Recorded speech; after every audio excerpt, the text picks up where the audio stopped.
In the last episode of Arya, we spoke about the noble quality of integrity. We reflected on how Buddha encouraged modesty, to speak gently about our own strengths, not to highlight others' weaknesses, and to be honest about our own shortcomings. Today I want to explore another beautiful quality of a noble person, contentment. Contentment is the opposite of craving. It is the ability to feel satisfied with what we have in this moment. It means the mind is not constantly running after more likes on social media, more food, more attention, more money, more recognition. Instead, the mind feels calm, settled, enough. Now, contentment does not mean laziness. It doesn't mean we stop making efforts. A noble person works sincerely to maintain a decent standard of living for themselves and their family members. They contribute to society, they share what they can, but their effort is not driven by greed. It is guided by balance and wisdom. Because the truth is, the more we accumulate, the more we carry. And the more we carry, the heavier the mind becomes. Soon our mental space gets cluttered with small, unnecessary worries. We lose freedom. We lose lightness. A noble person values simplicity. They value the present moment. They intentionally reduce craving. The Buddha once gave a beautiful simile. He said, just as a bird flies carrying only the weight of its wings, a noble person carries only what is necessary.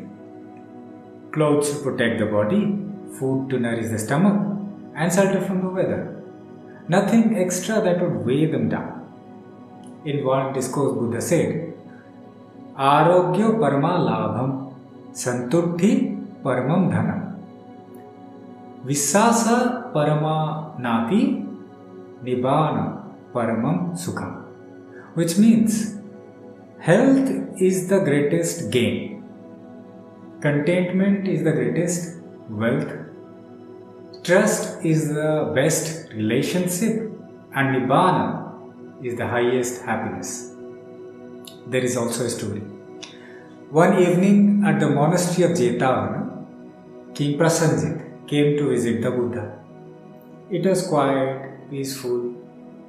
As the king walked through the monastery, he saw the Buddha lying on a simple mat under the open sky, resting calmly. The king was surprised.